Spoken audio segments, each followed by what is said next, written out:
talked about public key encryption, and actually it was a wonderful tour de force of encryption, and I really appreciated a really hard topic to get our heads around. I have to admit that I didn't follow every last step there, but I got the gist of it, and I think it really is helpful. And this week we're going to go into something that for me is completely new. Steve's going to talk about blockchain, which is another one of the fundamental pieces behind not only cryptocurrencies, but the future of, what shall we say, record keeping, to be generic about it, using all of the technology of cryptography and the internet in general, of being able to store things multiple places and duplicates and things of that sort. So without muddling up the topic any, I'm going to let Steve take over and tell you what he's going to talk about. Okay, I'll manage to muddle up the topic as necessary. I'm sure of that. All right. Had an interesting experience the other day. I'm out in the morning looking around, and a guy walks by, and he's got this little handheld radio. He's holding it up to his ear. I said, "What are you doing?" He says, "Well, this is an AM radio that I got. I'm, listening to WBZ so I can get the weather report." I said, "Oh, that's very interesting." He says, "A funny thing? I found out it works at night too." All right. And it goes downhill from here. First thing I'd wanted to talk about would be, people have asked, I have a wiki, which is located at wiki.toku.us. TOKU is to keep up, wiki.toku.us. And there's a page on there, it's called the Lexington Computer Group. And that's us here. And the interesting thing is here, this is where I've been putting links to the videos. So if you want to see the video on exoplanets or China, somebody presented that here, right? Yeah, I know. This is where you can go. You click on them and it goes directly to them. I put them up here right off. They're also going to be coming out on LexMedia. In fact, the encryption one will be coming up next week. There'll be a few broadcasts of that. Thought you might find that interesting. Can you repeat the link? Yes, it's wiki, W-I-K-I, dot toku, T-O-K-U, dot U-S. That address is in the bonus reminder I sent out this morning. Oh. Oh, that's in that address? The one that came out this morning. There were 3 others that you may or may not have gotten. Okay. But So we have a homepage Actually, for the having group. those You lights might on want to might stick be a link helpful. in there, because it sounds like Because it's going the to way keep the track of a camera lot of the picks up better. meetings. Yeah, did you hear that? No? Stick it in the Yahoo. We have a homepage for our group. Yep. We'll Not put a everybody- link over there. Not so- everybody has access to that. Yes, good point. so from this to the group, I can do the Yahoo thing. Yeah, From here to, yeah, put that in as a resource. I will update that. There's also there's a spreadsheet over there that has old web links as well. But I was looking for a place that, Steve's made a good job in terms of organizing the This is meetings. pretty good. It's too bad we don't go back further and put links to other content, not just the videos. I can? Yeah.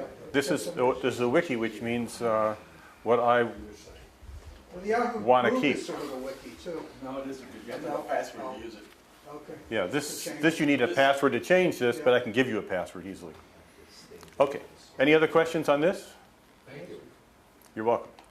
I also had someone ask a question about mod. And I said, well, mod, I'm thinking Mod Squad from back when, and that's probably not it. What is this mod function? Okay, let me spend a minute on that, because it's MOD? MOD, short for Modulus, M-O-D-U-L-U-S. Now, what is this? This is used in cryptography an awful lot, because what you do is you take a large number and then you produce a much smaller number out of it by using a variety of techniques, including the modulus function. So, for instance, if you have a clock, there's a clock on the back of the wall, it's 10 o'clock, okay? Oh, that's fine. What time is it in 7 hours? Well, it's 17. No, it's not. It's 5 o'clock in the afternoon, because you've just done a division, remainder of division after division by 12.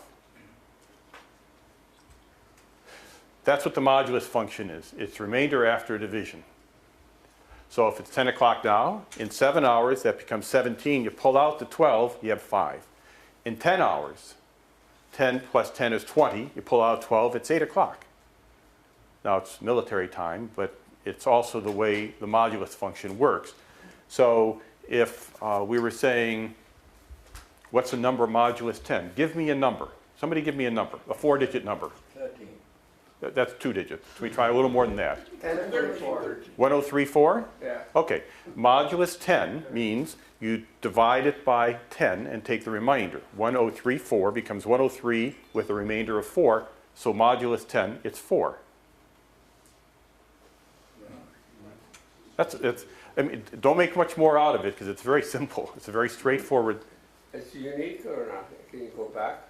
No. Well, you can't. Now, suppose we're saying, well, we're doing modulus 10. So you gave me the number 1034, and after modulus 10, that becomes 4.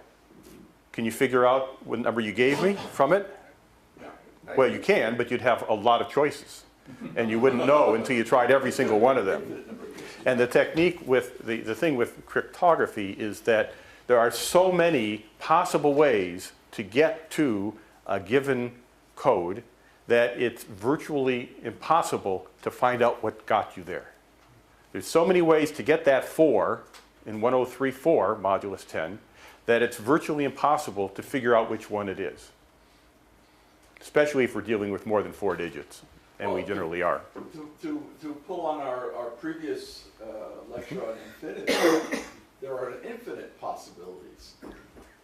Give or You take can't one. just go down. Give or take 1 or 2, yes. Infinite. I like to see that, infinity plus 1 minus 1. Yeah, it's amazing the way it works out. It's the same symbol.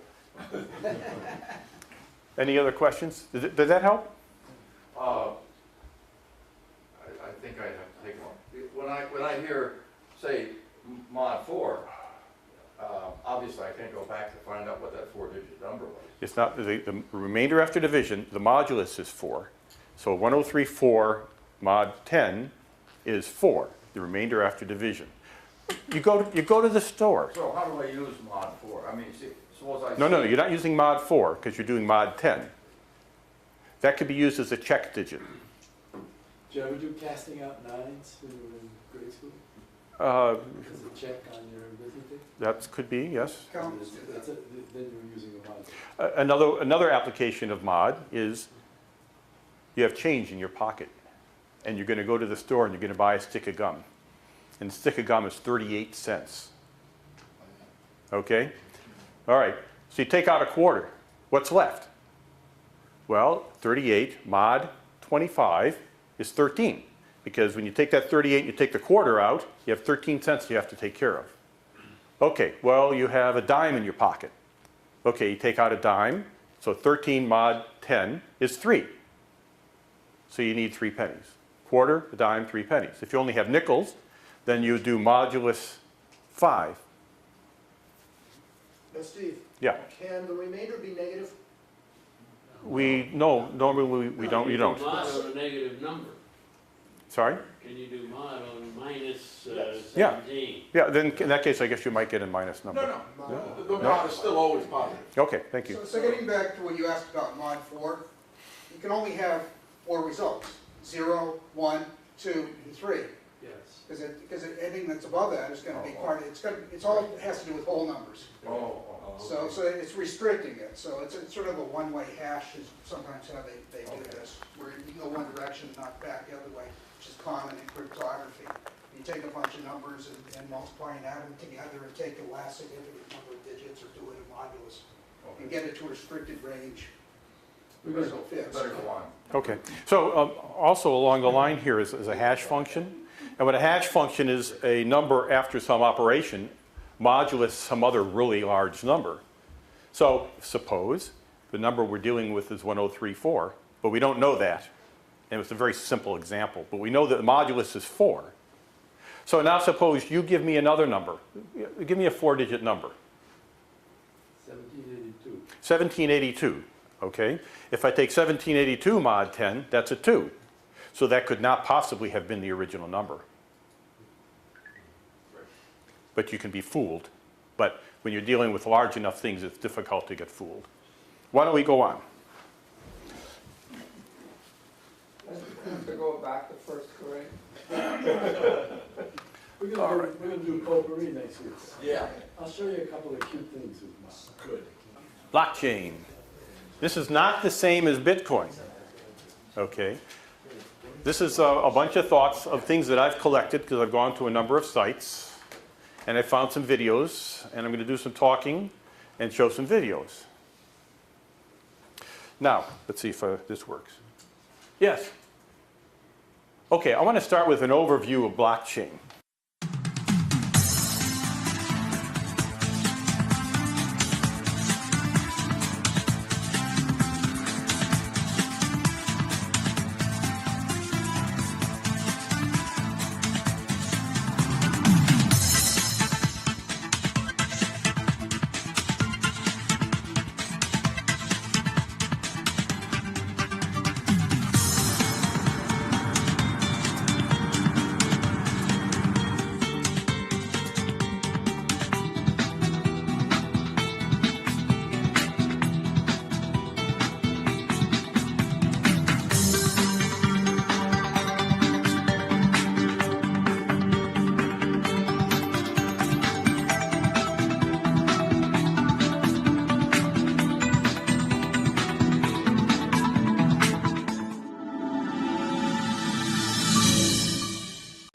Here's what I'm going to talk about today. I'm going to talk about blockchain, and hopefully it'll be a lively discussion. I may talk about Bitcoin, but that's going to be as an example of a use of blockchain. What I'm not going to talk about is, I'm not going to get into details on the cryptography that's involved, because we talked about that last week. I'm not going to get details on Bitcoin or Ethereum or Litecoin or any of the other coins. I'm not going to tell you how to buy Bitcoin and how to make a fortune in Bitcoin and how to set up a wallet. I'm not going to tell you whether Bitcoin is a good investment or not. That's not what this is about. And when you find a lot of these presentations, there's a Bitcoin group and this, that, what they're trying to do is to get you to buy Bitcoin because that brings the value up, and they're trying to get you to buy software and equipment to do mining, because that gives them money as too. They have an ulterior motive. I don't today. It's a good thing we're talking today and not tomorrow, isn't it? All right. Blockchain is, I'm going to have to read this because this is really important here. And there might be some, by the way, there might be some duplication of what I say. In fact, I'm sure there is. There also is a business undertone to this because this comes from a Blockchain for Dummies, IBM 2nd edition. So they're selling something. So we're going to have to read a little bit around what they have to say. Blockchain is a shared, immutable, or unchangeable ledger that facilitates the process of recording transactions and saving and tracking assets. An asset can be a tangible, like a house, a car, cash or land, or something intangible like cryptocurrency, patents, or copyrights. Virtually anything of value can be tracked and traded on the blockchain network, reducing the risk and cutting the costs for all involved. Now, this is the elevator speech that they give, but the important part is here that blockchain is just a ledger, and we'll talk a little bit more about that. Yes? That definition could be true of that book with all the lines that go vertically and horizontally. So they never mention the electronic aspect of blockchain in this definition. Yes.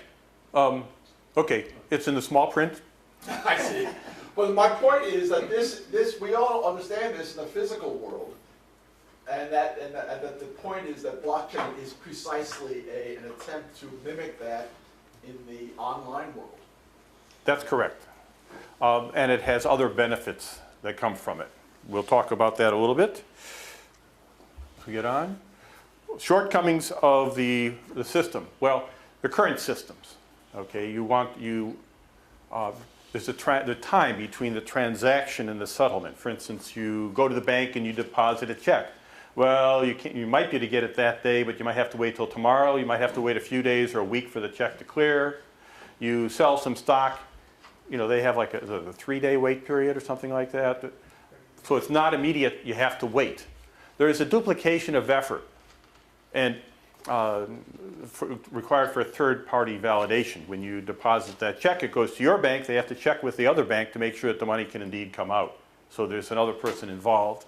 It's open to fraud and cyber attacks and even simple mistakes that can happen.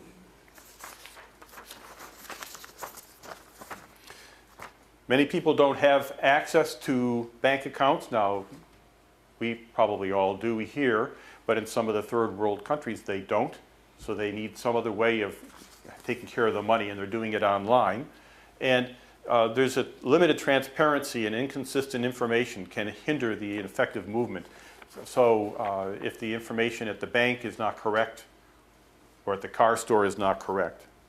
So what we need is a faster payment network that we can trust, that doesn't require specialized equipment like an ATM machine, doesn't have a chargeback and doesn't have monthly fees, and gives you a collective bookkeeping solution.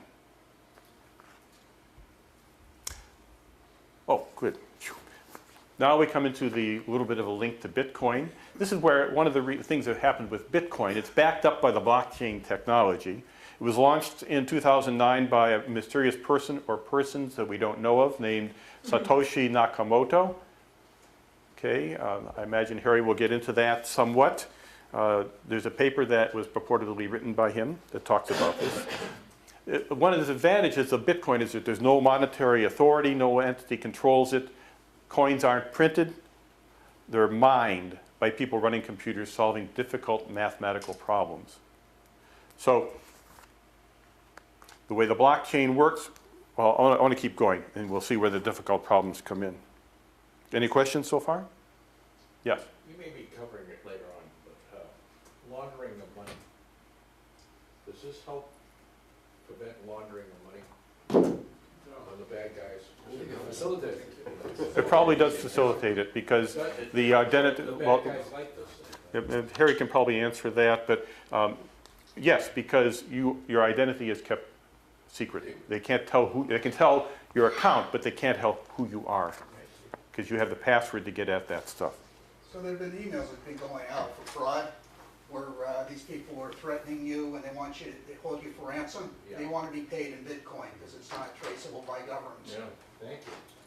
Yep, wow. It Okay. seems like that's a no-brainer for not using it. Exactly. Depends on what you're doing. Yeah, it depends on what you're doing, it's exactly Yeah, the right. trade-off is whether you want a trusted intermediary, and there's a cost on that, and that's what we're talking about here. So- Versus the end-to-end peer relationship. Anonymity has not been the big issue. The big issue has been what backs it. Yes, and we will get into that in a few weeks. It was interesting that when I watched one video, he says, and the current value of Bitcoin is $100. Right. Really? And the current value of Bitcoin, as we'll see a little later here, is a lot more than that. If I had known it was going to be where it is now, back then when it was 100. That's what I said about Apple stuff, too. Yes, it's one of those things. Which throw in number 9 here. So Bitcoin, blockchain are cost effective. They don't need an intermediary because everything is stored there. It's efficient. The transaction is recorded once and it's available to everybody through the distributed network. It's safe and secure. Okay, there are ways of breaking it, but it's really tough because of the cryptography that's used. But The- if somebody has control over your computer, Well, sure, if someone can get at your wallet, then sure. I mean, the money in your wallet is only good as long as you have it and no one else has it. The worst thing that happened along those lines was the underlying exchanges got either hacked or there were insiders who did things. That's where the trust factor comes in. It also depends upon the integrity of the communication system. To some extent, but not a great extent because of the way the hash codes are done. If you could introduce noise into the system, Yeah, I imagine. I would imagine it could disrupt that. Well, the deal is that an underlying shared ledger is tamper evident because there's hashes used all the time. If someone makes a change, you can see that something is not right, that something has changed and thus we've lost some integrity. A transaction cannot be changed. The only way to reverse a transaction, if I pay you some cryptocurrency and I didn't mean to, I have to put another transaction in to take it back. Or you have to put a transaction in to give it back. So that's the only way to correct it, is by adding more transactions. We're back to this again. I don't think I'm going to go over this one here. But I'll go into the newbie. Imagine that blockchain is a digital database, just like an Excel spreadsheet. This database is typically shared across a large network containing many computers, known as nodes, and it is completely public. Now, we say typically because it can be formed by any number of nodes. The more nodes, the more secure it is.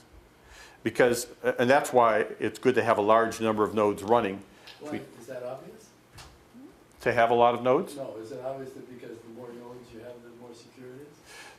It's not obvious, but the reason why it is that when you submit a transaction and it becomes into a block, and the block is, someone finds the right hash code for it and proposes it to the network, it has to be accepted by more than half of all the nodes.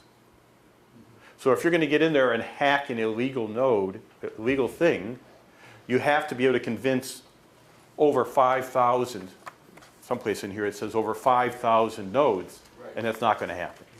So, I mean, that's more than half. I mean, that sounds like a crazy amount of computing if the system gets big. It is. It can be very inefficient to generate. This is the current network. There's 10,087 nodes. This is where they're distributed, all across the US and Europe, some in Asia, Australia, even some in, looks like in Argentina. There's 2,300 plus nodes in the United States, 1,900 plus nodes in Germany. This is for Bitcoin only. And if we take a look, there's a way to take a look at the transactions.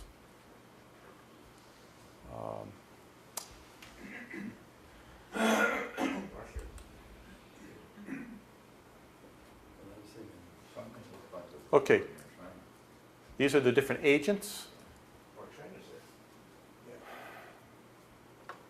And I don't remember how to, there's a way, I'm not going to spend the time on it right now, there's a way to see the contents of a transaction.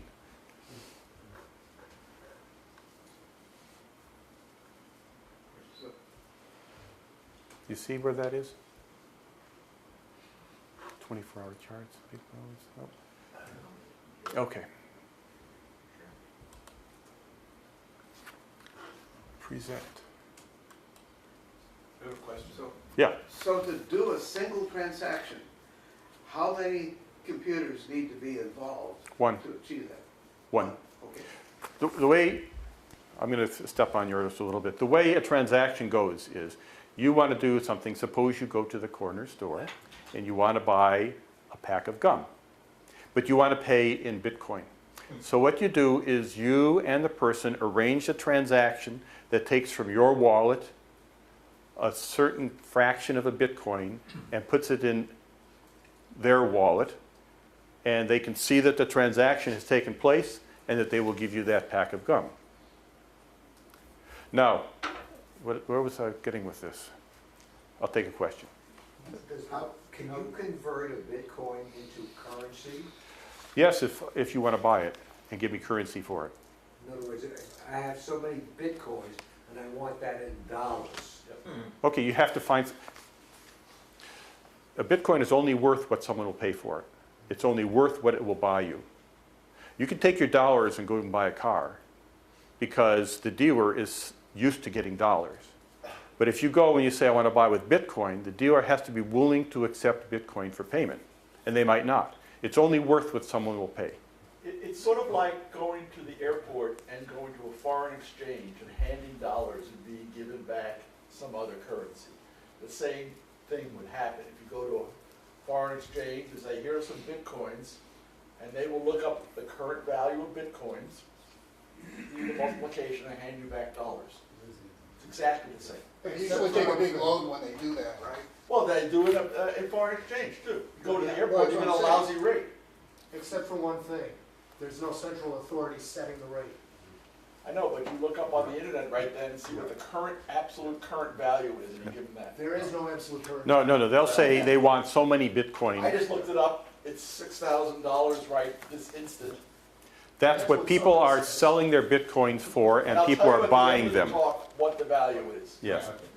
Yes, you had I your, have a question, but also sort of an answer to that. I think it was maybe more like selling shares of stock. yes. There's no one who's setting that price. It's fluctuating all the time because of all the buyers and sellers, and I think that's the same thing. That's a very good analogy. What is a share of stock worth? Nothing until you sell it. The analogy might be a little closer to the exchange-traded funds, Okay. because But their you're saying value isn't only one computer is exactly like- necessary. Oh, yes. Their value is not Validation exactly like- Wait, requires one person talk. 5,000, sorry. Go ahead. Yes, you were, Anyway, I had a question Yes. before about, so how does something become a node? Now, if I wanted my home computer to be a node on, any one of these networks. well, you'd be going up against 10,000, you'd be going against 10,000 other nodes, all trying to find the right code so that they can validate a block, have it be accepted by everybody, and get paid tens of thousands of dollars for doing that. Okay? So it's a race. It's a race. Because you take a block of transactions, we're getting ahead here. You take a block of transactions and you have to find the right kind of hash code for it. And if you do, you propose it. Somebody else may have proposed it. Whoever wins and gets there is accepted by the majority, the simple majority of nodes, wins, and that person gets a bunch of Bitcoin.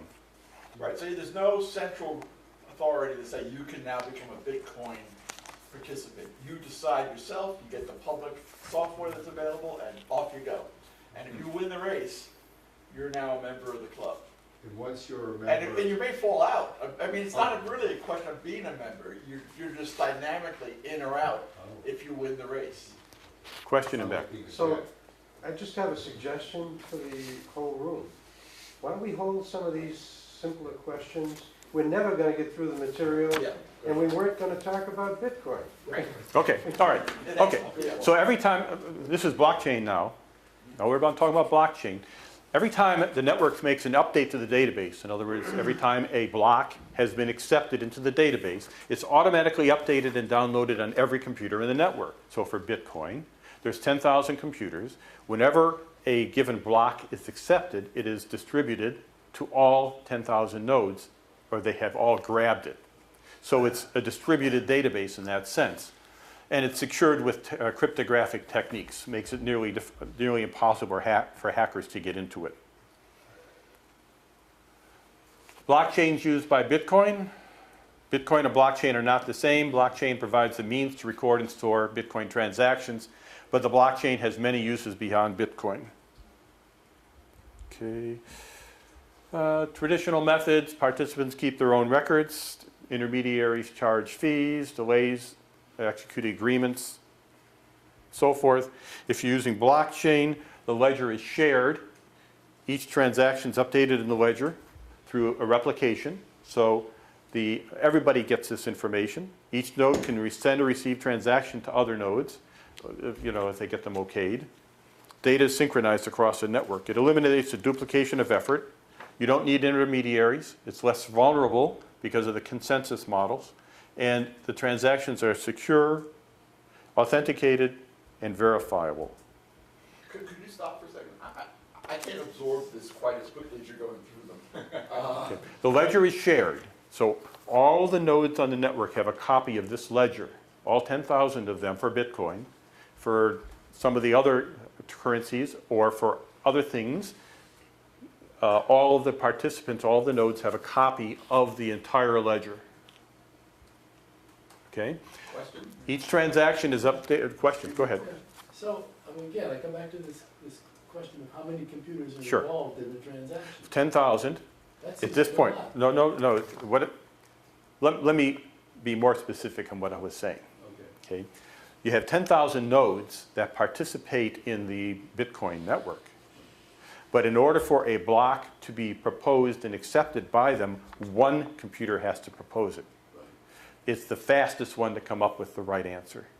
But then 5,000 have to approve. Yes. Yeah, and what is their process for approving?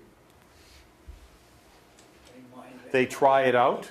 They try out the suggested hash, and they verify that it works. So they don't have to find the hash, they just have to make sure it works. The finding of the hash is called mining. Okay? And then the next part is you propose it to everybody, and when 5,000 or more of them accept it, then it gets solidified as part of the ledger. Yes? So can I test this on a smaller case? Say in Lexington, we decide to set up a shared tool collection. And we want to keep the ledger of this shared tool collection in a blockchain. We're not going to have 10,000 computers in this blockchain. We're only going to have 10. And the question is, what does that do to any of the arguments here? In other words, you said, well, there's a lot of computers. No, there's only 10. There's 10. So the 10 computers are all competing to take someone proposes a transaction or a block of transactions. Well, I just want to be clear. This is not the Bitcoin Yes. blockchain. It's the Harry Forsdick shared tools blockchain. Completely separate. So you have a computer, I have a computer running it, you have one, you have one, you have one. We're all running, and when a new transaction is proposed, one of us would get that transaction, and we would compute a hash for it and propose the transaction to be added to the ledger, to the blockchain. We would send that to all of the nodes, and one by one, the nodes would approve it. And when a majority, over half of them have approved it, it would be officially part of the chain. But at any given time, obviously all 10 nodes may not be available. So say 2 of them are down and you update 8 of them. And then the question is, if you want to find the most recent location for this tool, how are you going to go, and what prevents you from going to one of the ones that had been down at the time and getting a stale record? So that gets to the whole The thing. records are time stamped. I don't know all the details of this. The records are time stamped, Right. and the blocks are chained as well. I'll show you a little bit later. Right. And thus, you join a network, you would get the most recent accepted chain. But you have to get it from more than one computer in order to make sure that what you're getting is in fact the most recent. Because it could have been that you queried one of the computers that was down at the time of the update. Okay, suppose that happens. You query one and you get a rogue Yeah. chain. Okay. Then you take that chain and you try to propose a new block to it. It will be rejected because that hash code doesn't fit in with the last element in the chain. So related to that question, Mhm. so in general, if membership in the network is sort of transitory, does that mean that any member has only a portion of the ledger? No, every member has the entire ledger. I assume that once, if you want to use it, the first thing you'll do is update it. And it's quick to check. You can check to see if there's something called the Genesis record on which everything is built. And then each one links back to it by using its hash code. So that if you pick up a ledger, you can check each of those nodes in a very short time and make sure that they're all consistent back to the Genesis node. Yes? Okay, the proposer computes a hash, Yes? but how do the others all get that hash? He sends it out on the network. Okay, he sends it out, so He- everybody he- has it. He sends it to everybody, and everybody can take a look at it. And And then how do they decide whether it's valid? okay, let's get into let me go a little further because I'll have a diagram that fits with this. Okay? Each node receives. What you said on this? Can I go? I think that was enough of a diversion. Okay. The key characteristics, so this is coming from the IBM thing. It's all participants must agree on a valid transaction for it to become valid. Participants know where the last asset came from, because of the codes in it. It's can't be changed, and the ledger is one place to go. Number 16. A vehicle leasing example. Now this is obviously from the IBM thing here. All right, so what do we have here? Well, the manufacturer goes and they have an in-house ledger of all the cars that they're making. Then they give it to the dealer and the dealer puts it into their ledger. Now the dealer contacts the leasing company, because that's what the example is here. It could be a customer, but it goes to the leasing company and the leasing company takes this information and puts it into their ledger because now it's one of the cars that they're leasing. The leasee goes and, that's the company that's leasing them, goes and has their ledger, and then the scrap merchant, when it's all done, they have a ledger. So we have 5 ledgers right here, and the regulator has their own ledger. So each party maintains their own ledger. It can take days or weeks to synchronize these things. And if only there wasn't somebody using a blockchain to take care of this. Oh, here we go. We have one ledger in the middle right here. It contains a shared ledger of records of assets and conditions for the transfer of assets. It starts off with a regulator creating a node, which is basically a car, that goes to the manufacturer and they make the car and they put the information into this database. The dealer can take a look and see which cars are being made, when they're going to be ready, without any specific communication with the manufacturer. So the manufacturer can update the database and indicate the status of the car and when they expect it to be ready. The dealer notes that and can get their information. When it's released, it can be given to them. The asset can be given to them by a transaction. So everybody here would know that it now goes to the Lexington Toyota or to Waltham Buick. Then the leasing company can pick it up and so forth.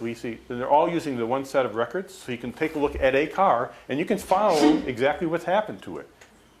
If a car has an accident, you can put that information in there, so you have a complete record on what's happening with that car up until the time it goes to the scrap merchant, and they can tell you when it was crushed. Yes? So again, that's no different than a distributed database, and which have been around for a long, long time. You can do exactly the same thing. Now the question is, the important part, and I think this is a great example, the important part is the decentralized aspect of ownership of this database, if you will. In other words, lots of different people have a stake in it and are concerned about putting stuff in it and getting it back. And I guess I'm having a little trouble understanding how this is so much different than It's one central spot. It's not a distributed. It's a distributed database because everybody who maintains this blockchain has access to it. But it's the security of. We have a distributed database. Anyone can go in and make a change. It's difficult to make a change to here because you have to propose a block. It has to be linked to the others. Okay, so really the what blockchain gives you is a little bit less authority, central authority, and much more delegation of the operation of the database to each of the users of the database. I'm staying 50,000 feet above the details, but sounds I'm trying to good. get the intuition here Yeah. of why blockchain as opposed to a traditional database. Well, one thing, if you want to remain agile in real time and have things happen fast enough, you have to distribute the computing power out to the edge of the network. Otherwise, you're just not going to be able to overcome the latency and the lag.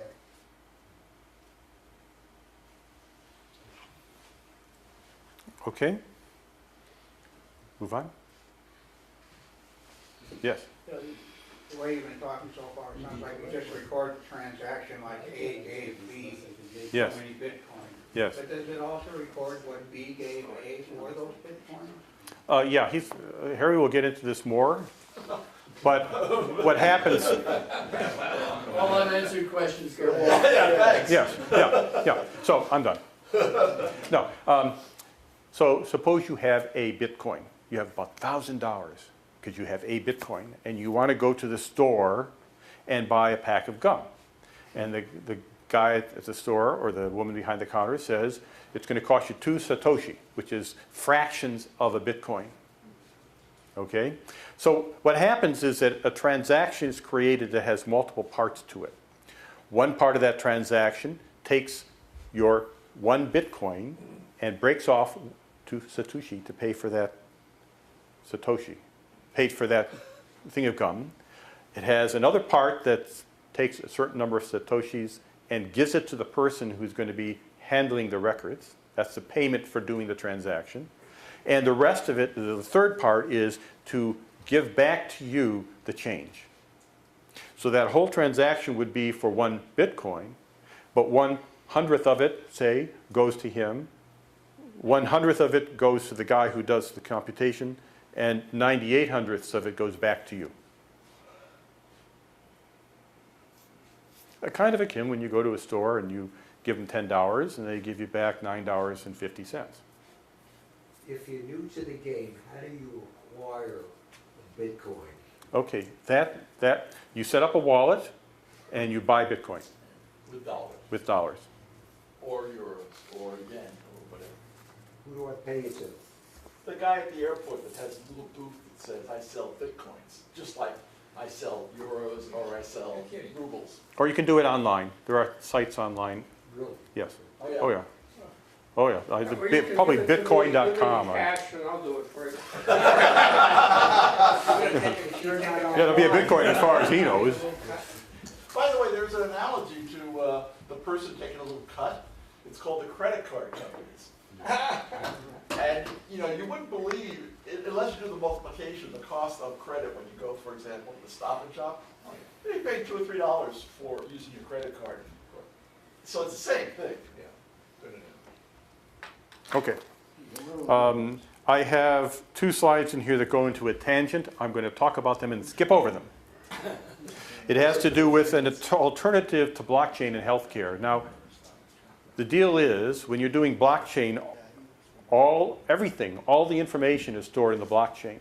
It can be patents, or it can be health information. And it's all stored in blockchain. But the problem in blockchain is that the information is in the clear. It's locked by a hash code. But the fact that the information in the clear is a problem when you're dealing with healthcare. So and it's also a tremendous amount of information. So the proposal is to have a combination of a distributed database with a blockchain-like thing. The blockchain only contains information on where the records are stored. It's called a distributed hash table. And this will be in the slide set, but I'm not going to go into it at this point. So this deals with the fact that there might be an enormous amount of data that we're asking 10,000 people to have. Is that correct? Yes. Because I bet it's been in the back of my mind. And not only to ask you that, about it's healthcare information, and you got HIPAA. So now you got to encrypt it. So now you have emergency situation. How do you get at the data? It's encrypted, and how do you get to it? If the guy, you're lying on the ground. Does he have any allergies to medicine?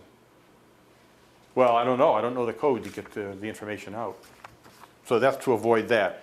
And there's 2 slides on that. They both say tangent. There. And I don't want to go into them now, but they'll be in the slide set. We're up to number 21. Oh, okay. So this particular one is IBM. They're trying to sell blockchain, and thus the computing power that they're going to have to give you to do this in business. So you can imagine a business could set up blockchain to handle its records. And the advantages for that would be that enhanced privacy, because they can limit people who access it. Improves auditability, because if you are a company and you have your own blockchain, if we are a town and we have our own blockchain for tracking tools, it's easy for us to audit ourselves, or the company to audit itself. And digitization of assets streamlines the transfer of ownership. And I'm going to slip down here because this is building trust. Okay. It's a distributed and sustainable ledger. As I said, there's repeatable, secure, private, indelible. In other words, you can't change it. It's transparent and auditable, consensus-based, transactional, orchestrated, and flexible. So now, what is this that we're talking about? a hash code is a critical component to blockchain. That's what it's all about. So what you have over here, we have input. John Smith agrees to pay $500 a month for rent. You do an MD5 hash and it comes up like this. And I'm not expecting you to even be able to see this, but it starts with an AC and it ends with a 204. This is the hash code that goes through the, in this case, the MD5 algorithm that takes this set of letters, this word, these words right here, and computes a number based on those words. And over here, now, somebody has changed this to say John Smith agrees to pay $5,000 a month for rent. When you run a hash code on that, it comes up with a different number. So that if somebody puts into the blockchain this here and this code and distributes it, and somebody else goes into that block and changes the 500 to 5,000, hoping that they can really take care of John Smith, the hash code won't fit, because as soon as they change that to 5,000, this no longer fits. So someone taking a look at that block will see that this hash does not go with this block here, with this transaction. And so they notice that something is wrong. That's the intrinsic part of blockchain. Once again, that when you put something in, and maybe it's saying that you transfer 1 to Satoshi to this group over here, it will say that up here, and who it comes from and who it goes to. You put that all in, and you come up with a hash code that goes along with it. And that hash code can tell you if anything has changed. When you download a program from the internet at times, it might say, here's the MD5 or the SHA1 hash, so that you can make sure that it came down correctly. So you download the program, you run a special program to run the MD5 hash, you compare what they tell you it should be with what it is, and it matches or it doesn't. If it doesn't match, then you download it again. In other words, if you have a supercomputer, Yes? and this guy here tries to change, Yeah? what's the chance of, This right here is in the blockchain. yeah, These words and this hash code. yeah, And somebody has put this in with a whole bunch of other blocks. I'll show you that in a minute. And they come up with the hash code for that entire set of transactions. And people link to that. If somebody goes back to this particular transaction and changes the 500 to 5,000, okay, first of all, they can't change those words because that would affect the hash on the entire block. Second, they can't change these words because that would affect the hash on this particular part of the block. Steve, I think the question's simpler Yeah. than that. Okay, go ahead.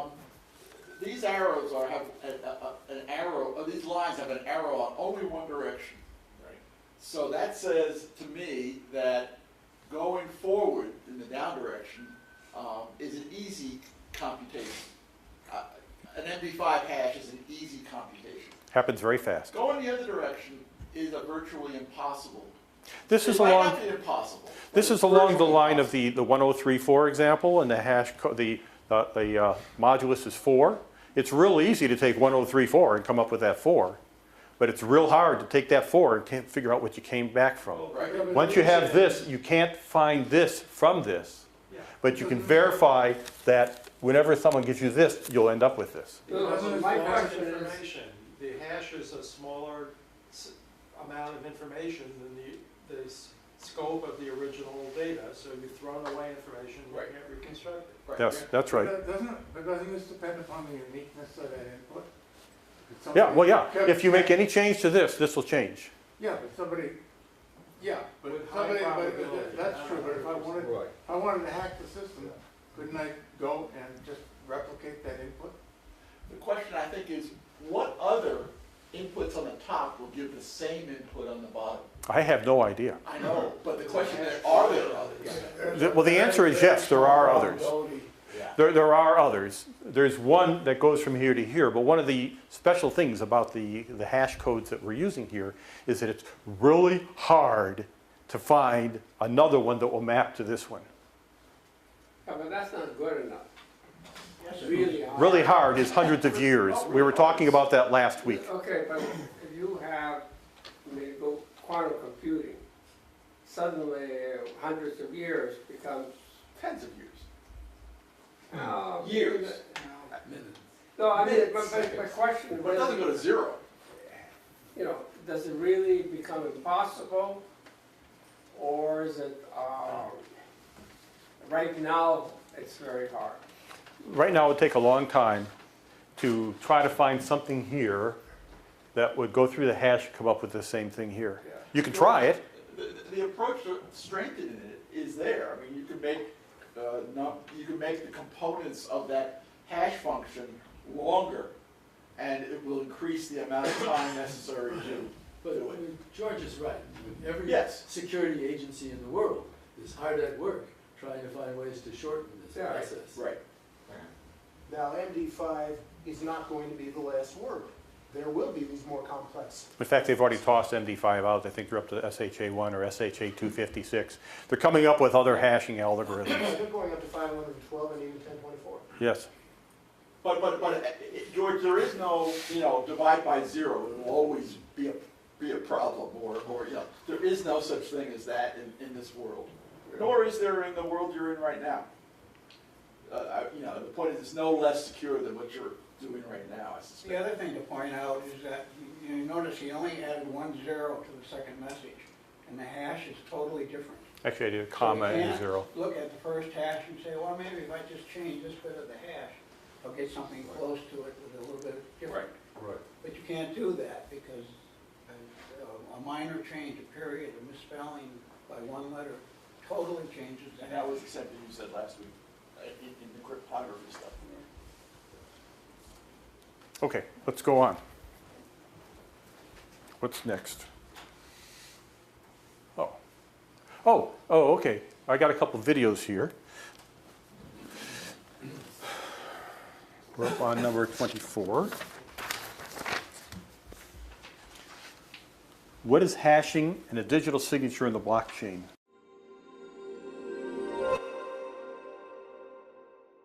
Hi everyone, today we're going to be talking about the word blockchain and breaking it down to understand what does it mean when someone says blockchain. We're going to take the time to understand the cryptography behind the blockchain technology. So there are two main cryptographic concepts that underpin blockchain technology. The first is hashing and the second is digital signatures. So what is hashing? Hashing refers to the concept of taking an arbitrary amount of input data, applying some algorithm to it, and generating a fixed size output data, called the hash. The input can be any number of bits that could represent a single character, an MP3 file, an entire novel, a spreadsheet of your banking history, or even the entire internet. The point is that the input can be infinitely big. The hashing algorithm can be chosen depending on your needs, and there are many publicly available hashing algorithms. The point is that the algorithm takes the infinite input of bits, applies some calculations to them, and outputs a finite number of bits, for example, 256 bits. So what can this hash be used for? A common usage for hashes today is to fingerprint files, also known as checksums. This means that a hash is used to verify that a file has not been tampered with or modified in any way not intended by the author. So, if WikiLeaks, for example, publishes a set of files along with their MD5 hashes, whoever downloads those files can verify that they are actually from WikiLeaks by calculating the MD5 hash of the downloaded files. And if the hash doesn't match what was published by WikiLeaks, then you know that the file has been modified in some way. So how does the blockchain make use of hashes? Hashes are used in blockchains to represent the current state of the world. So the input is the entire state of the blockchain, meaning all the transactions that have taken place so far, and the resulting output hash represents the current state of the blockchain. The hash is used to agree between all parties that the world state is one and the same. But how are these hashes actually calculated? The first hash is calculated for the first block, or the genesis block, using the transactions inside that block. The sequence of initial transactions is used to calculate a block hash for the genesis block. For every new block that is generated afterwards, the previous block's hash is also used, as well as its own transactions, as input to determine its block hash. This is how a chain of blocks is formed, each new block hash pointing to the block hash that came before it. This system of hashing guarantees that no transactions in the history can be tampered with, because if any single part of the transaction changes, so does the hash of the block to which it belongs, and any following block's hashes as a result. So it would be fairly easy to catch any tampering as a result because you can just compare the hashes. This is cool because everyone on the blockchain only needs to agree on 256 bits to represent the potentially infinite state of the blockchain. The Ethereum blockchain is currently tens of gigabytes, but the current state of the blockchain as of this recording is this hexadecimal hash representing 256 bits. What about digital signatures? Digital signatures, like real signatures, are a way to prove that somebody is who they say they are, except that we use cryptography or math, which is more secure than handwritten signatures that can be easily forged. A digital signature is a way to prove that a message originates from a specific person and no one else, like a hacker. Digital signatures are used today all over the internet. Whenever you visit a website over HTTPS, you are using SSL, which uses digital signatures to establish trust between you and the server. This means that when you visit Facebook.com, your browser can check the digital signature that came with the web page to verify that it indeed originated from Facebook and not some hacker. In asymmetric encryption systems, users generate something called a key pair, which is a public key and a private key using some known algorithm. The public key and private key are associated with each other through some mathematical relationship. The public key is meant to be distributed publicly to serve as an address to receive messages from other users, like an IP address or home address. The private key is meant to be kept secret and is used to digitally sign messages sent to other users. The signature is included with the message so that the recipient can verify using the sender's public key. This way, the recipient can be sure that only the sender could have sent this message. Generating a key pair is analogous to creating an account on the blockchain, but without having to actually register anywhere. Pretty cool.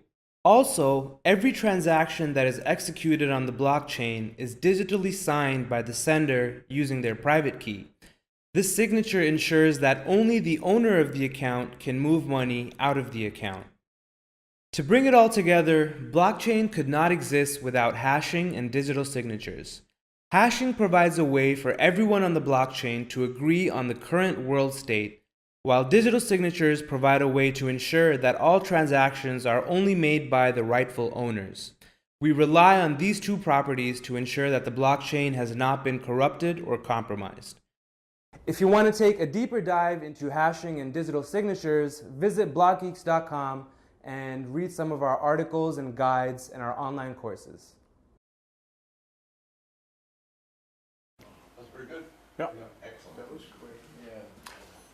Oh, now an interesting thing is, how many Bitcoin transactions are there right now? I don't know if I can, oh. Okay. Okay, I'm not gonna be able to go to their, So 256 bits, right? yes? If 2 to the 10th is about 1,000. Oh, 1024. So it's about a 25. 256 bits is It's 2 to the 8th roughly bit. 25 zeros after a 1.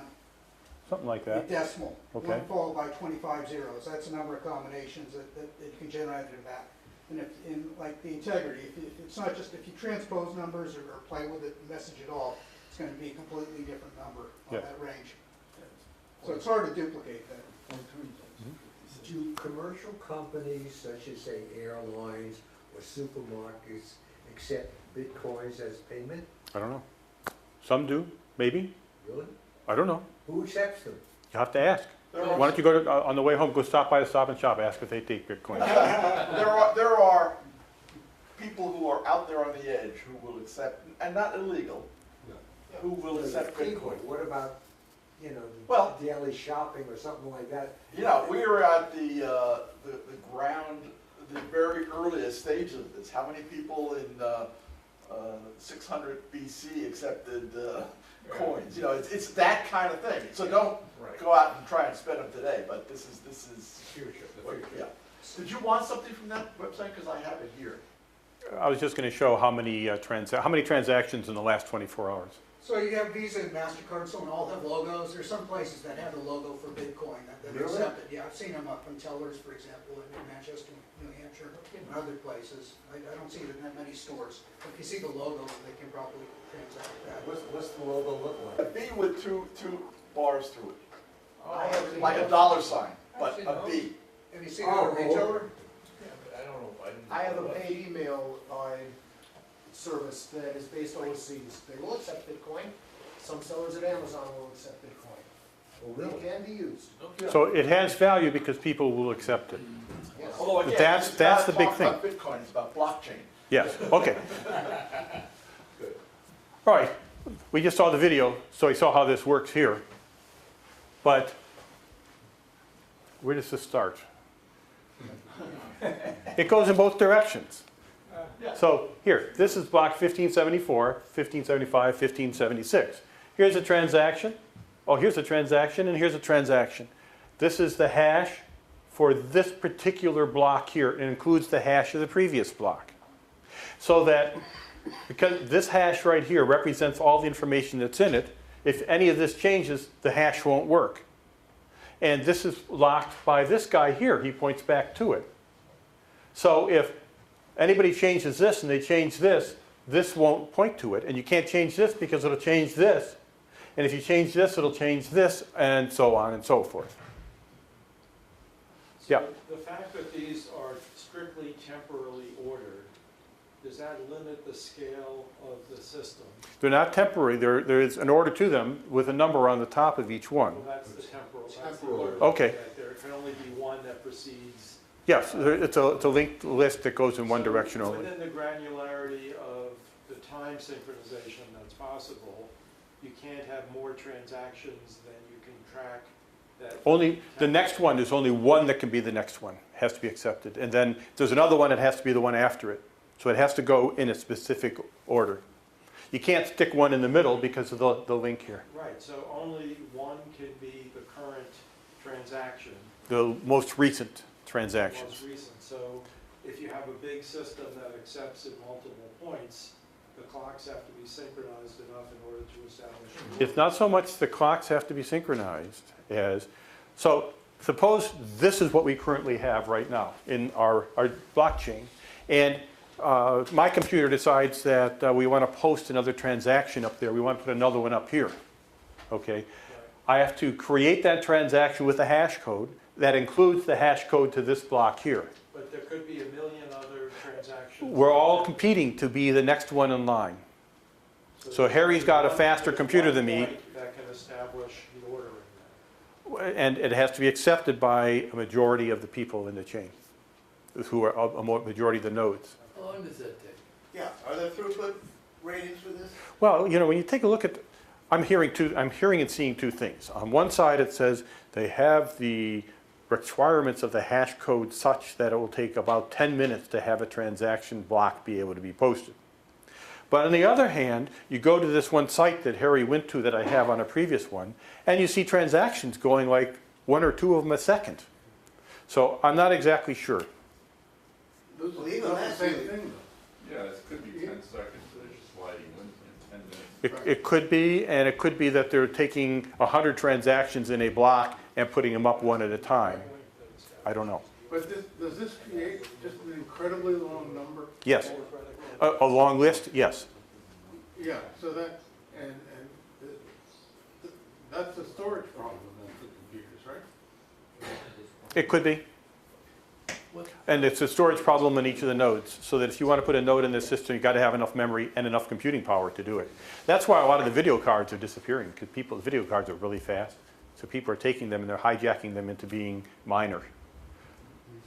I think the point of this is that, again, MIT has a huge effort going on in the blockchain. And why? because I believe what people are trying to do is make this much more efficient, and other tricks of how to do some of these computations that are much more effective than what the initial idea is. This is no big surprise for an early piece of technology. By the way, I think IBM is usually pretty good, but isn't there a mistake in this example? Shouldn't the middle block be a record of the previous block? It does, right here. Yeah, it's like the second row ahead. You should No, be- but I meant the transaction. Notice how there's 5 zeros here? What, transaction? The No, this is transaction. a different transaction. So what? This is, I pay the guy so many Bitcoin to get that pack of gum, and this is the money that comes back to me as the change. And this is a new transaction. Entirely different Introduced in transaction. block This 7. is where you go there and you buy a pack of gum. And so the collection, so the actual set of transactions of a blockchain is the going back all the way to the Genesis block. Yes. That's all the transactions that are involved. And if you look through there, you'll see that you got some Bitcoin. You went and you bought $6,000 worth of Bitcoin, and then you went to Stop and Shop and you gave them $100 worth of Bitcoin to buy something, and you'll see that transaction. So in the chain, there's only the amount of data associated with one transaction. You only see that once in the chain. It's not repeated each block. That's correct. A given transaction is only in there once. Because if it was, then there'd be a duplication, because that money would be respent. Where does this reside? On 10,087 nodes across the world. How much storage does each one need for all those transactions? Enough to hold all the transactions in the entire change. I don't know what that is. Are you saying there's forward pointers on this? If you have an older transaction, how do you find It- what occurred after? It only goes back. Yeah, all right, so you can't find out what happened to the money after? But you can't see, you see this hash, there's no link to this guy here. It's only a link, he goes to Yeah, here. no, but what happened to the money afterwards? I mean, somebody Each had- transaction now, each transaction, you go to the store and you take the $100 and you buy $20 worth of food, you get $80 back and $20 worth of food. That transaction is done. But if you went back a day, somebody else had that money. Somebody else has that money. How do you find who it was? You don't. Isn't that part of the point? Is it- No, somebody can find it. There would be a transaction that would be, you give the Stop and Shop $20 worth of Bitcoin, they give you 80 back change from your 100 that you gave them originally. That's one transaction, and then you take a look and you see, well, Stop and Shop has a number of different things in its wallet, and But that's because I got the last record. we're getting off a blockchain here. Well, Okay, I'm I trying- want no, I'm to. trying I got to to compare- give Harry something to talk about. Yeah, no, I'm also comparing it to the physical way that things work. People Yeah. that own property, right, your house is registered. Yes. If you're in this county, you're in Middlesex County, and there's a registry that's in Cambridge you can go into. Well, there might be It's more not to this right. there might be more to this transaction they're not showing you. Well, it works the Which same could way. be that such and so a person gave such and so a person so many Bitcoin, or such and so a person sold this house for this many dollars to this person. That could be the transaction. Well, that's how it works. Exactly as it shows. It could be the person's name, or it could be their special code. That could be the transaction. And if it's in here, it's protected with a block hash, so it can't be changed. But yeah, And that's the problem with the registry healthcare, is- because if the healthcare information is in there in clear text, then everybody could see your healthcare stuff. That's where the issue with that.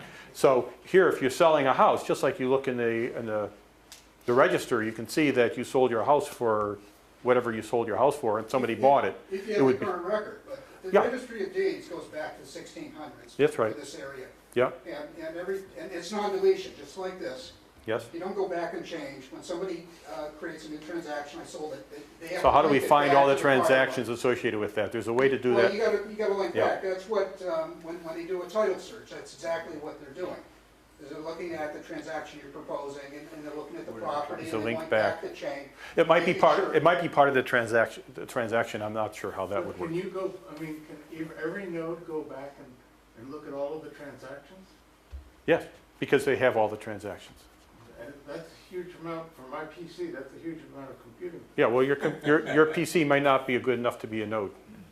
or may not be very effective as a node. In the back, we have a question. What are the practical applications of blockchain other than currency? Well, we've mentioned some of them. One of it could be for healthcare information. Another could be for keeping track of the sale of real estate, keeping track of manufacture, use, and sale of automobiles, either being leased or being made and sold. Fidelity has got a lot of effort. Stock. You could sort of take care of stock. You get a share of stock. You buy 100 shares of stock. That's a transaction. It could be that information could be stored in blockchain. And by using the blockchain, you have an immediacy associated with that, in that if I'm going to buy 100 shares of stock from you, we decide upon a price, and we have one transaction. It's in there. It's accepted in a matter of seconds. It's a big thing for 10 minutes. supply chains, like food tracking. If you want to, if there's a recall or something on food, you want to track where it went and who grew it in the ground, who sold it to it, and so on. You can track that all electronically. That's the one of the big applications that IBM and people are doing on the commercial side for supply chain tracking. Steve, Question up front. Can I ask point of order? How do you want it? We have about 15 minutes left. Okay, I don't have How much. do you want to proceed? I have a, well, let's see. This tells blockchain and cryptocurrency. I don't have to go over this. Let me go over this real quickly here. Someone requested, because we have questions, someone requested a transaction. The requested transaction is broadcast across a peer-to-peer network to all of the computers on the network. Each one validates the transaction. When enough people have validated the transaction, it's posted. So, okay, once it's verified, it's put in another block in the ledger. The verification for Bitcoin is that you have to come up with a hash that has a certain number of zeros at the beginning of it, which makes it real tough. It's like, how do you compute a hash? And you saw it was all a bunch of letters and numbers. Okay, so the requirement in Bitcoin is that you can add something to that transaction, that when it's hash code, you add something to that block, such that when the hash code is created, it has a bunch of leading zeros. That's the computational problem. That's the proof of work that's required. And I don't want to get into any more of that. But once that's accepted by everybody, it gets on the chain. And the points about cryptocurrency is that it has no intrinsic value. It's only good if someone will give you something for it. It has no physical form. You might see pictures of Bitcoin and stuff like that, but that's all they are. They have no value, and they're just a picture. And the supply is not determined by a central bank. There's specific rules for how new Bitcoin are created. Okay, this is basically the end of my talk, and I'll answer questions. There's one more, understanding the blockchain in 2 minutes I could play. I could also play the other ones here, 6 and so forth, but I'm going to leave these in the slide set so you can take a look at them. So why don't I entertain questions? So let me just say a couple of words. Steve, you are heroic. I'm going to come over here so that the microphone gets recorded. You are heroic for having agreed, for me having to be able to convince you to give this talk. And it's a very good reason why I decided not to give this talk, because I had all the questions that these guys have been peppering at you and not an awful lot of answers. So I would say to all of us, you've seen the kind of, you had the 50,000 foot level version of this, and you can probably tell that it ain't simple. That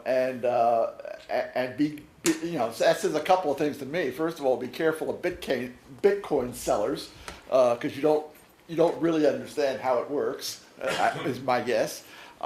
And I think there's certainly room for a lot more study as to how this stuff actually works before you'll really go away thinking, oh yeah, I understand that. I understand how a savings account works in my current bank, and I also understand how Bitcoin works. Guess what? They're miles apart in terms of understanding.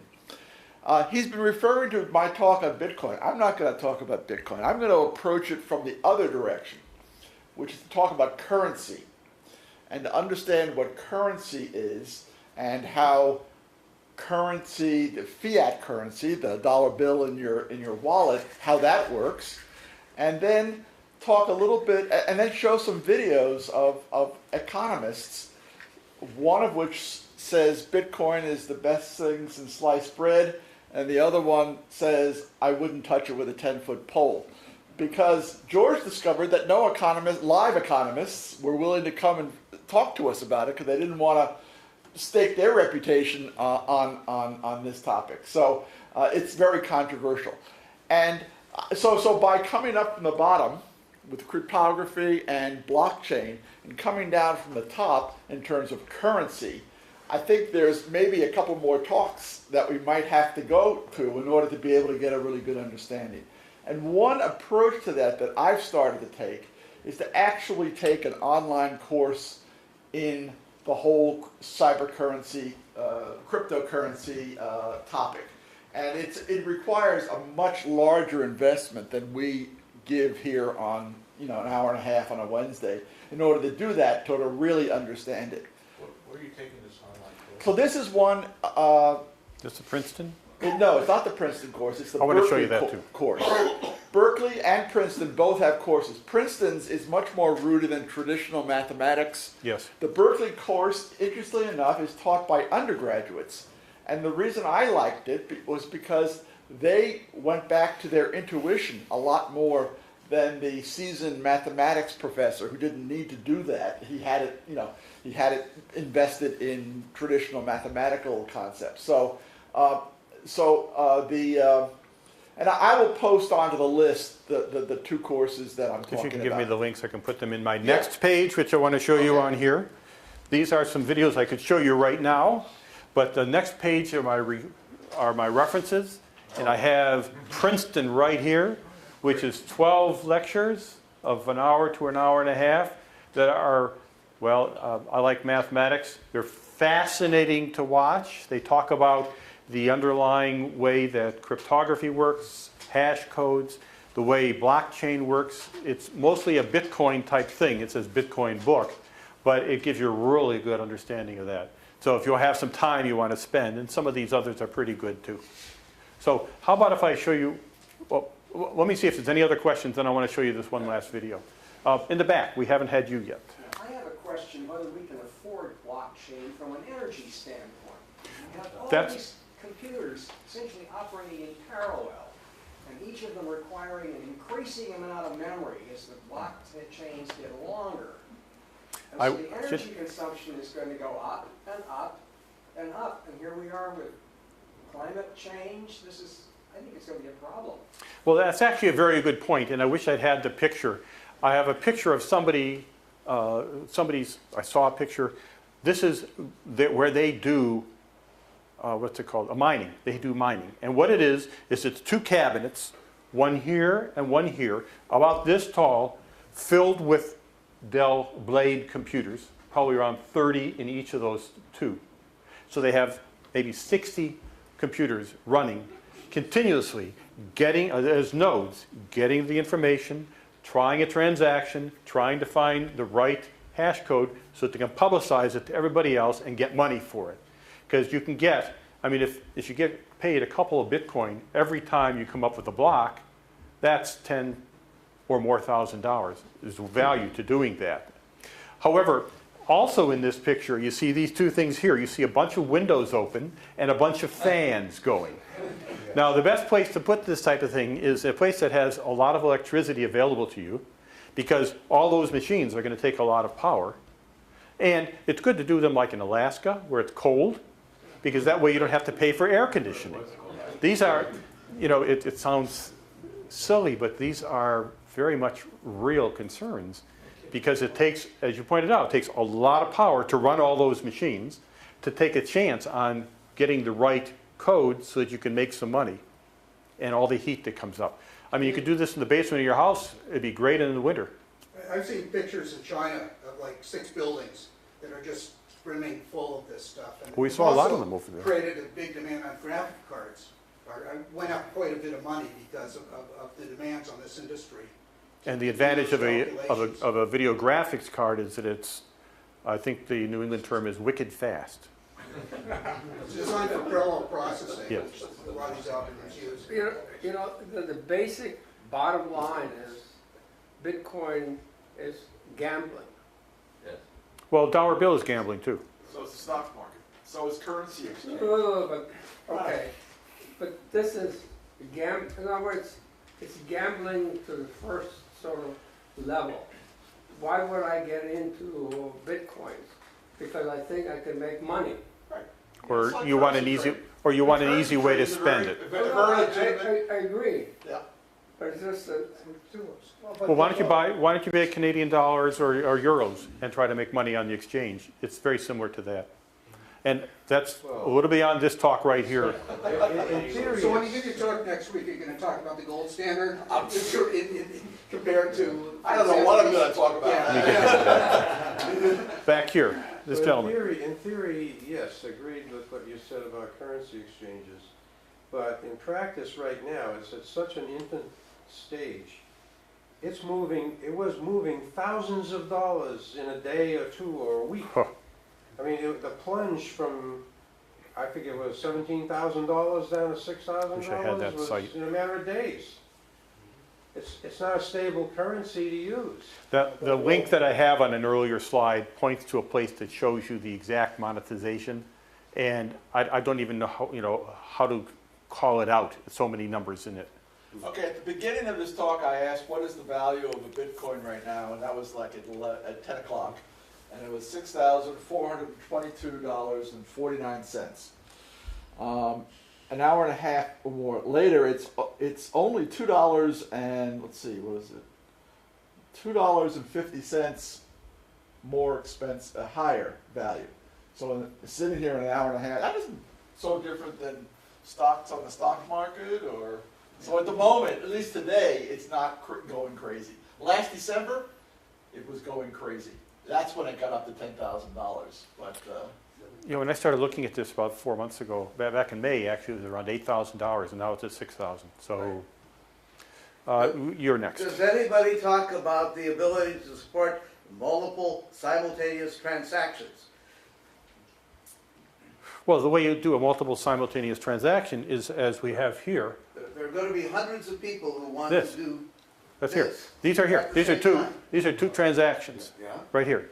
So what happens is that people propose they want to have a lot of transactions. You put them all in a block, put a hash on that block, link it to the previous block. You link it to the previous block, and you put a hash in that block. There are thousands of points of sale where you might want to create a transaction. Yes. So the transactions are put in, and they're all put into a block. They're all put into a block, and once the block gets added to the chain, then all the transactions are validated. Okay, well, that kind of makes sense for one person, but, or sort of one entity. Yes. But I think what I'm hearing here is, what if you got 100 entities and they're all wanting to do something at once? That would let them do it. I think you want to address this. Yeah, so my slight variation on that is, right, so 100 of us are trying to put in a transaction at the same time. Clearly there's some sort of race.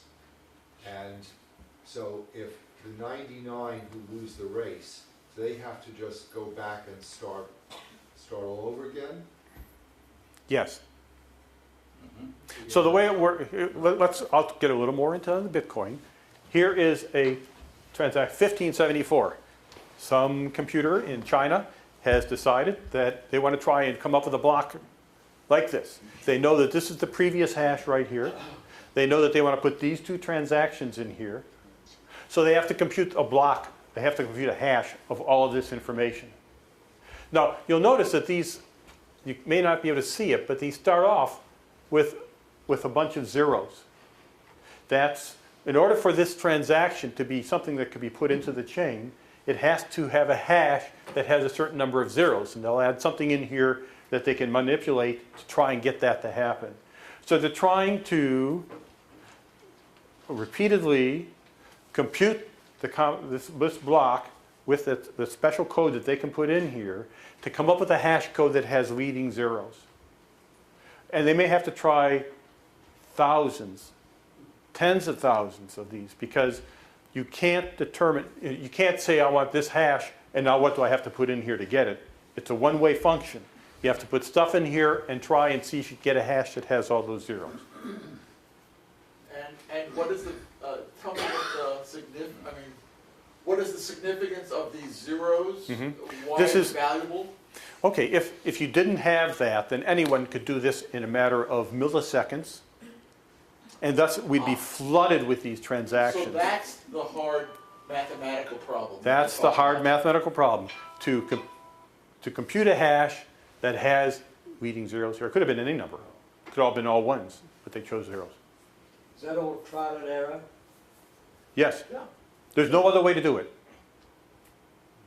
So, are you saying if you have a much faster computer, You can do a lot of those trials and error. If you have a faster computer, you can do do more that. transactions, but do you have less security?